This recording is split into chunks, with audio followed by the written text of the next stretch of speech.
as the industrial society has happened, our resources are coming from further and further away. So we disconnect the emotional connection from how we get our resources. It's just go to work, get cash, and you buy it. Well, I don't know who these people are in Mexico, I'll just give them whatever because they're just whoever they are, and I don't know who they are, and I just want to have the cheapest thing possible. Well, it's just like if you know who your farmer is, you want to get it, you're going to feel good about giving him a good amount for his vegetables.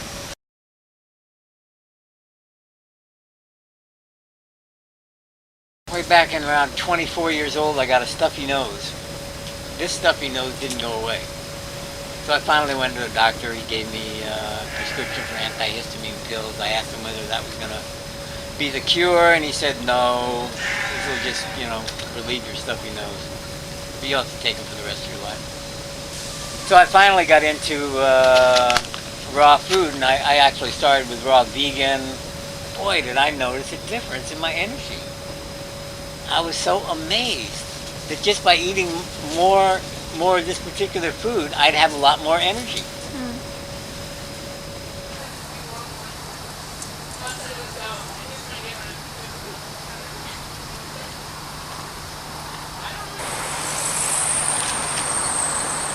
In the inception of the domes, they were supposed to be a 10-year project. That was their estimated length of project date. When that 10 years rolled through and the domes were all still standing, there was this...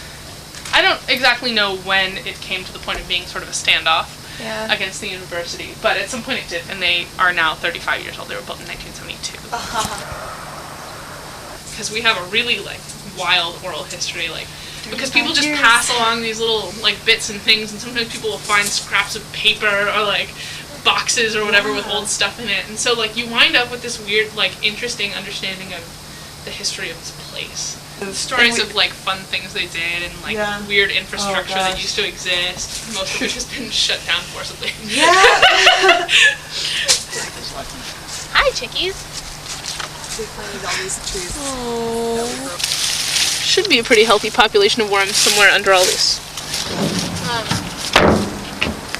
It has a They built one. So if you... Well, and there was one student who had been living here who graduated, stopped living here, and stayed around in Davis to help finish building the greenhouse for 2 more years, I think. Let's see. Yeah, we have One of them, I think, is the only crown jewel that I can see.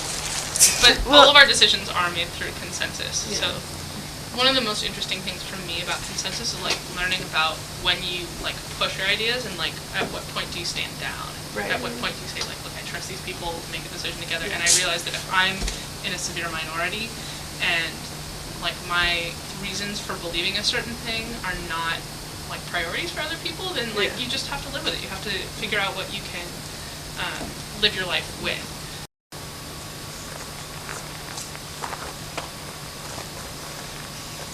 We're a gathering space for people to come and get away from their busy city lives and really find out what it means to be queer and what it means to be a fairy, and the basic requirement is that you just have a relationship with the land and that you work off of that, and that you can get along with community to an extent, have your own project and help on other projects, and things they can't, so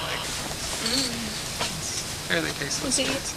Cooking dinner for each other. That's one of the main things we do is cook meals, and we'll come together at night and have our circle like you guys do.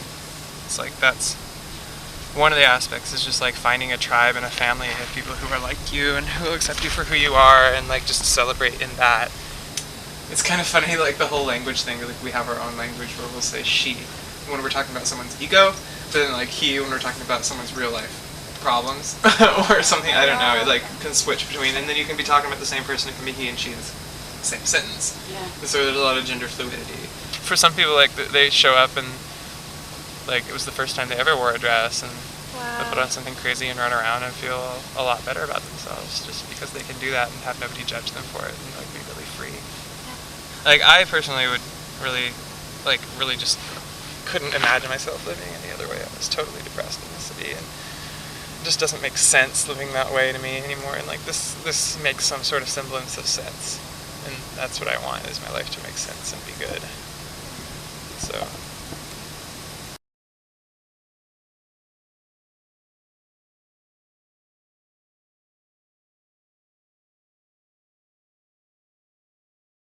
sustainable and transient are not compatible. Because the person who planted that lawn is gone. The person who had the vision around the lawn is gone.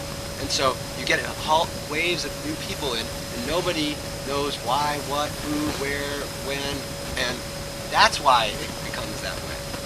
And so in the perennial peanut lawn, it looks like the problem is weeding the lawn, but it's not. The problem is social unrest. We don't know how to get along. And I get really sad when people come to this, come here, usually in their early 20s, and they don't realize how hard the work's going to be. And I'm not talking about digging holes. I'm talking about all the interpersonal and internal work. And it's like you just can't prepare people for that.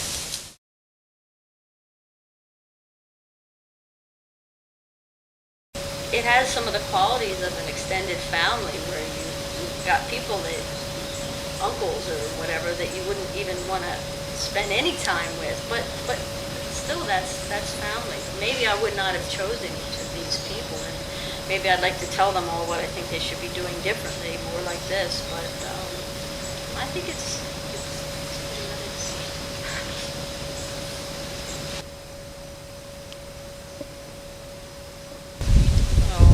It's hard work, for one. Well, I like to work hard, so for me, I couldn't live any other way. I mean, if I wasn't working hard here, I'd be doing something else. But if you didn't like to work hard, you probably wouldn't be drawn to this lifestyle. Yeah. Unless you're in a community with other people working hard for you. Or just foraging.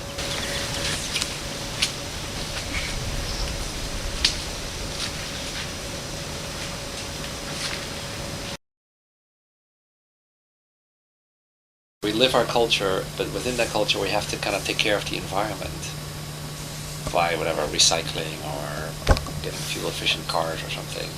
That's one sort of paradigm. But really, what me and a lot of other people are saying now is actually the culture itself is sort of, there's no sense in trying to live within that culture and then make sacrifices within that culture to have smaller cars, or rather just say that the culture itself is actually sort of the principles of consumerism and cars and the complete disconnect and doing work that have nothing to do with you, that are just to make money. Yeah. All those principles are actually completely off. And they're actually the root cause of all the problems that we have, not just the environmental, but also the social and our disconnect from nature and each other. All those things is really those are the real problems. I care less about whether people recycle or not, and most of the time we can't go from living in a city, having a debt, having our children in school, having our grandmother, needing our care, to suddenly, I'm out of here and, I'm going to live sustainably on the land.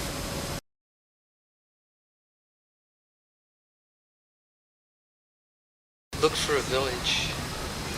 Look for a village. And there are villages inside cities, neighborhoods.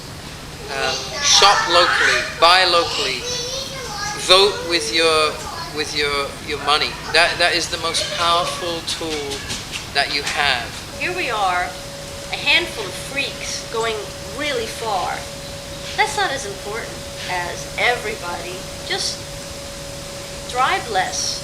When you replace your refrigerator, get a Energy Star one. Swap out all your incandescent bulbs with compact fluorescent bulbs. If you're like living in a city that's headed right over the cliffs, and you get an electric car, that's kind of like putting the brakes on a little bit.